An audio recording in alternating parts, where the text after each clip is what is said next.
Hello, कैसे हैं आप सब। मैं आप सबकी दोस्त शान्या और मैं एक पीएचडी स्कॉलर भी हूं और मैं एक एडवोकेट भी हूं।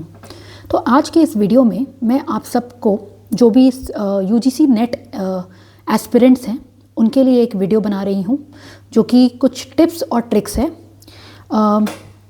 लास्ट ही जो अभी अटेम्प्ट गया है that is a July attempt, उसमें मैंने अपना यूजीसी नेट जेआरएफ क्रैक किया है और मैंने जो जो चीज़ें उस टाइम पे फॉलो की मैं इस वीडियो से आप सबको वो बताना चाहती हूँ। पहले तो बहुत बहुत आप सबको all the very best from my side कि जो भी यूजीसी नेट एस्पिरेंट्स इस बार यूजीसी का पेपर दे रहे हैं तो आप सबको मेरी तरफ से बहुत all the best. Hope so आप सबका पेपर बहुत अच्छा होगा। मेरे दुआओं से आप सबका पेपर जेआरएफ क्लियर भी हो। तो मैं आप सबको कुछ टिप्स और ट्रिक्स बताना चाहती हूँ आज के इस वीडियो में। So stay tuned for that tricks. तो सबसे पहली बात मैं आप सबको ये बताना चाहती हूँ कि आप सबको इंस्ट्रक्शंस बहुत क्लियर फॉलो करने होते हैं। एक एडमिट कार्ड होता है, एडमिट कार्ड में आपको लाइन ऑफ इंस्ट्रक्शंस दिए जाते हैं। प्लीज़ उसको अवॉइड मत कीजिए बिकॉज कई सेंटर्स पे इसको बहुत ही रूल बुक की तरह फॉलो करते हैं। Firstly I will tell you in this video कि आप लोगों को what to carry and what not to carry with you in the UGC NET exams. और दो मैं एक लॉ स्टूडेंट हूँ तो मैं थोड़ा लॉ के बारे में भी बात करूँगी इस वीडियो में। बाकी अभी तो जनरल पेपर के बारे में बात करते हैं और जनरल चीज़ों के बारे में बात करते हैं कि what will you have to carry and not. तो एडमिट कार्ड आपको लेके जाना पड़ता है, उसके साथ आपको एडमिट कार्ड पे ही अपना एक पासपोर्ट साइज़ फ़ोटोग्राफ पेस्ट करना होता है और आपको एक फ़ोटोग्राफ जो आपका पासपोर्ट साइज़ फ़ोटोग्राफ होगा वो आपको सेंटर में आपके साथ लेके भी जाना होता है। Please don't forget that photograph. And obviously एक आईडी प्रूफ आपको लेके जाना होता है जो कि एक आईडी प्रूफ होगा वो आपका आधार कार्ड हो सकता है, पैन कार्ड हो सकता है, ड्राइविंग लाइसेंस हो सकता है, एनी गवर्नमेंट आईडी प्रूफ हो सकता है। आप फ़िलहाल अभी विंटर्स का टाइम है तो कोशिश कीजिए कि आप सब जो भी एस्पिरेंट्स है please cut to cut time ना ले। और फ्रिस्किंग के लिए, फ्रिस्किंग मतलब कि जहाँ पे आपकी पूरी तरीके से आपकी ऊपर से नीचे जांच की जाती है कि आप अपने साथ क्या क्या अंदर लेके जा सकते हैं। तो फ्रिस्किंग के लिए उससे पहले आप प्लीज़ थोड़ा वक्त से पहले सेंटर पहुँचिए क्योंकि सेंटर के सेंटर्स पे भीड़ भी बहुत ज़्यादा होती है। फ्रिस्किंग में टाइम लगेगा क्योंकि अभी विंटर्स का टाइम है, आप बड़े बड़े मफलर स्वेटर्स और ये सब पहन के जाते हो तो फ्रिस्किंग में टाइम लगेगा। शूज़ वगैरह भी अभी लोग पहनते ही हैं तो टाइम लगेगा। तो इसलिए आप पहले थोड़ा जल्दी जाएं, कोशिश करें। और वन मोर थिंग जो कि मैं सबके लिए जो कॉमन चीज़ें होती हैं बॉयज़ और गर्ल्स के लिए मैं वो बता दूं कि kindly please don't wear large button clothes. Button clothes जो कि अभी स्वेटर्स होते हैं उसमें बटन्स, बहुत बड़े बड़े बटन्स अगर हों तो प्लीज़ उसको अवॉइड कीजिए। थोल सिक ऑफ जो थोल होल जो शूज़ होती है वो अगर बहुत मोटी है आपकी तो उसको भी प्लीज़ अवॉइड कीजिए। और ये सब चीज़ें कुछ हैं। और ज़्यादा जिप वाले कपड़े भी आप ना पहने जिसमें ज़्यादा मेटल विजिबल हो आपके क्लोथ्स में, कि जिप भी एक मेटल काइंड ऑफ मेटल होता है तो आप प्लीज़ वो भी मत ज़्यादा यूज़ करें। और अब कुछ टिप्स मैं लड़कियों के लिए देना चाहती हूँ। Girls please mind it in my video, don't wear these kind of earrings. अगर गोल्ड भी हो, आर्टिफिशियल भी हो, kindly please don't wear any rings और any earrings। And if you have nose piercing kindly please आप उसको किसी तरीके से खोल के जाएं। और अगर मैरिड वुमन हैं आप लोग तो मैरिड वुमन भी ये बात का ध्यान रख ले कि kindly please don't wear your mangalsutra and your toe rings जो कि बिछुआ भी कहते हैं हिंदी में। प्लीज़ बहुत सारे लोगों को लगता है कि अभी सॉक्स है कोई चेक नहीं करेगा, बट माइंड इट वो सब कुछ चेक होता है और आप किसी तरीके से उसको कंसील नहीं कर सकते हो। And they have the whole right, अगर आपने वो किसी तरीके से कंसील करके आप अंदर भी लेके चले गए तो that centre has the whole right to cancel your paper that time. आपका पेपर तुरंत, आपकी कैंडिडेचर तुरंत कैंसिल कर देंगे। तो प्लीज़ ये सब मत कीजिएगा। और अगर आप बालों में अगर आप पोनी बना के जा रहे हैं, क्लचर्स लगा कर जा रहे हैं तो काइंडली ये क्लचर्स अलाउड नहीं होते हैं अंदर। और आप अपने हेयर्स को नॉर्मल रबर बैंड से हीट सिर्फ टाई कीजिए, उसमें कोई भी मेटल का पार्ट नहीं होना चाहिए क्योंकि वो वहाँ पे खुलवा दिए जाते हैं। मेरा सेंटर अभी आरके डिजिटल सेंटर में लास्ट टाइम पड़ा था, जो कि शक्ति नगर दिल्ली में है। तो वहाँ पे मैंने ये सब चीज़ें फ़ील की, तो मैंने आपको सोचा अपने वीडियो के माध्यम से बताऊँ। तो ये सब चीज़ें हैं। और आप अंदर अपने साथ क्या कैरी कर सकते हैं, don't carry any of the pen. आपको पेन वहीं सेंटर पे ही प्रोवाइड करते हैं और आपको लूज शीट्स भी वहीं मिलेगी साथ में ही, तो पेन कैरी करने का कोई मतलब नहीं है। एंड आप एक वाटर बॉटल लेके जा सकते हो अपने साथ, जो कि वाटर बॉटल क्लियर होनी चाहिए, clear, not a coloured water bottle, not a thermo still water bottle, mind it. अगर उसका कैप भी थर्मो स्टील का है तो वो आपको अलाउड नहीं होगा। Only plastic water bottles like Bisleri और किनले के जो वाटर बॉटल्स होते हैं, आप उसका टैग हटा सकते हैं and then you can take that water bottle inside with you in the examination hall. And currency की बात की जाए तो करेंसी में आप पेपर नोट्स यानी कि नोट्स लेके सिर्फ अंदर जा सकते हैं, कॉइन्स अलाउड नहीं होते हैं, और मेट्रो कार्ड अलाउड नहीं होगा, कोई भी कीज़ अलाउड नहीं होगा, कोई भी मेटल इंस्ट्रूमेंट्स अंदर अलाउड नहीं होते हैं। तो ये सब बातें तो चलो हो गई कि आप अपने साथ क्या कैरी कर सकते हैं और क्या नहीं कैरी कर सकते हैं। नाउ लेट्स टॉक अबाउट, अगर हम अब पेपर सॉल्व की बात करें जो मेरे लिए काम किया, स्पेशली इस टाइम में मैंने JRF 2-3 बार अटैम्प्ट दिया था, जिसमें मैं 2 बार नेट क्वालिफाई थी। And my last attempt was my 3rd attempt, जिसमें मैंने JRF क्रैक किया, और जो कि मेरे लिए बहुत ही इंपॉर्टेंट रहा इस टाइम पे कि फर्स्ट मैंने ये किया कि जब दोनों पेपर साथ में खुलता है। हाँ, और एक और बात, जब आपका कंप्यूटर पे आपका सब कुछ हो जाएगा, मतलब आपको ID और पासवर्ड वो लोग दे देंगे, एंड उसके बाद एक इंस्ट्रक्शन मैनुअल खुलता है।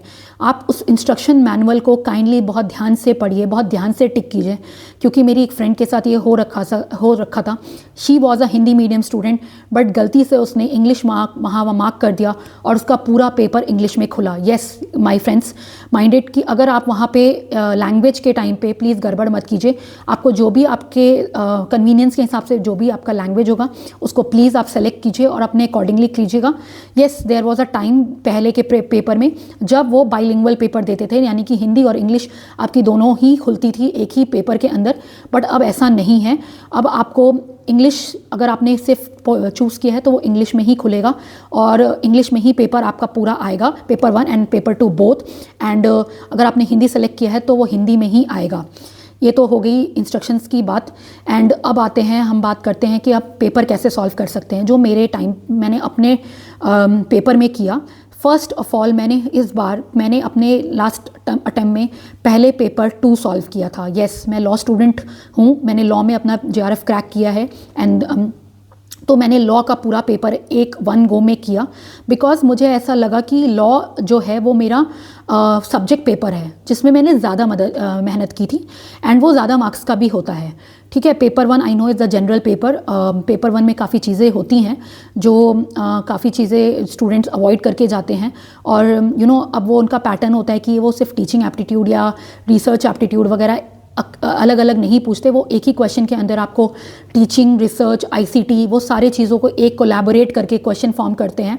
तो इसीलिए आप कोई भी पेपर 1 में कोई भी आप चैप्टर को छोड़ नहीं सकते हो। इवन और अगर वो चाहे तो ICT के साथ वो हायर एजुकेशन को भी मर्ज करते हैं, वो भी है एक पेपर 1 का चीज़ें, वो I will back on that thing after that. तो मैं पेपर 2 के बारे में ये बता रही थी कि पेपर 2 में मैंने पहले तो पूरा पेपर 2 सॉल्व किया था, और जब मैं प्रिपरेशन कर रही थी तो ऑब्वियसली मैंने केस लॉस के ऊपर बहुत काम किया था, क्योंकि UGC नेट में एक ऐसी चीज़ है जो वहाँ पे केस लॉस बहुत ज़्यादा पूछते हैं। इवन वो क्रोनोलॉजी में आपको केस लॉस भी पूछ सकते हैं, लेटेस्ट टू अर्लीस्ट। हाँ, आपको पेपर में ये भी बहुत ध्यान रखना होगा कि क्वेश्चन में उन्होंने लेटेस्ट टू अर्लीस्ट और अर्लीस्ट टू लेटेस्ट इस तरीके से वो लोग लगाते हैं, new to old, old to new. ये आपको बहुत बारीकी से ध्यान देना होगा क्योंकि वो क्रोनोलॉजी में पूछा होगा। तो ये मेरा एक था कि मैंने केस लॉस बहुत अच्छे से किए थे, मैंने केस लॉस बहुत सॉल्व किए थे। PYQ मैंने बहुत सॉल्व किए थे। PYQ से मेरे को बहुत कॉन्फिडेंस आया था। लास्ट जो अटेम्प्ट था मेरा, मैंने उसमें कोई भी मॉक टेस्ट नहीं लगाया था। मॉक टेस्ट मैं पहले करती थी, लेकिन इस लास्ट टाइम मेरे को इतना टाइम नहीं मिला क्योंकि I was busy in my PhD interviews and all, तो मेरे को इतना टाइम नहीं मिल पाया था। तो इसलिए मैं अभी आपको ये कह रही हूँ कि अगर जो एस्पिरेंट वो पहली बार भी पेपर दे रहे हैं या जैसे भी है, कि वो पहले तो PYQ सॉल्व करना शुरू करें। PYQ से आपको काफ़ी मदद मिलती है, और पेपर 2 में मैंने सेक्शंस को बहुत अच्छे से रिवाइज़ किया था। जो इंपॉर्टेंट सेक्शंस होते हैं, बहुत इंपॉर्टेंट सेक्शंस को मैंने बहुत अच्छा रिवाइज़ किया था। और जो अपकमिंग लेटेस्ट जजमेंट्स हैं, मैंने वो भी थोड़ा बहुत गो थ्रू किया था, क्योंकि 1 या 2 क्वेश्चन उससे आता है, क्वेश्चन देते हैं। और चलो ये तो हो गई पेपर 2 की बात। तो my video is very long, I know. I hope आप लोग ये वीडियो देखोगे। चलो कोई बात नहीं। तो अब पेपर 1 की बात करते हैं। पेपर 1 में paper was the general paper for all of us. तो पेपर 1 में मैं पहली बात, जो जैसे भी मैं अपना अप्रोच मैं आपको बता रही हूँ कि मैंने क्या अप्रोच फॉलो किया था, कि पेपर 1 में मैंने सबसे पहले जो भी उनका डिस्क्रिप्टिव पार्ट था, लाइक टीचिंग का, रिसर्च का, आईसीटी का, जो भी क्वेश्चंस वो आए थे, मैंने पहले वो सॉल्व किया था। आफ्टर सॉल्विंग माय पेपर 2 मैंने 1 गो में सॉल्व किया था, and then I back to my paper 1। और पेपर 1 के बाद पेपर 1 में मैंने पहले डिस्क्रिप्टिव पार्ट सॉल्व किया था, एंड देन आफ्टर दैट सब कुछ सॉल्व करने के बाद जो मेरे डाउट क्वेश्चंस भी थे उसको भी सॉल्व करने के बाद, क्योंकि मैंने अपने डाउट क्वेश्चंस को भी वहाँ मार्क कर रखा था, yes you can mark your doubt questions on that computer screen. तो मैंने वो मार्क कर रखे थे। उसको भी सॉल्व करने के बाद आई केम टू माई मैथ्स का पोर्शन, और जो पाँच क्वेश्चंस डीआई के आते हैं, और जो भी लॉजिकल रीजनिंग और अर्थमेटिकली जो भी क्वेश्चंस आते हैं, मैंने वो सॉल्व किया था। तो लास्ट में ही वो मैंने हमेशा अप्रोच रखा है कि वो मैं लास्ट सॉल्व करती हूँ। और फॉर रीडिंग कॉम्प्रीहेंशंस को I know it's a bit tough, क्योंकि आपको बार बार माउस का पॉइंटर क्लिक करना होता है, वो तब ऐसे से वो खुलता है और तब ऐसे से खुलेगा। तो आपको कई बार होता है कि आपने फर्स्ट लाइन और सेकेंड लाइन में आप कंफ्यूज हो जाते हो। तो my dear friends, please, reading comprehension एक बहुत ही ईजी चीज़ होती है आपके मार्क्स गेन के लिए। तो रीडिंग कॉम्प्रीहेंशन को प्लीज़ आप लोग बहुत ध्यान से सॉल्व कीजिएगा, इन लॉ और in paper 1 also. So that's my whole video for this. Hope आप सबको मेरी ये वीडियो बहुत पसंद आए।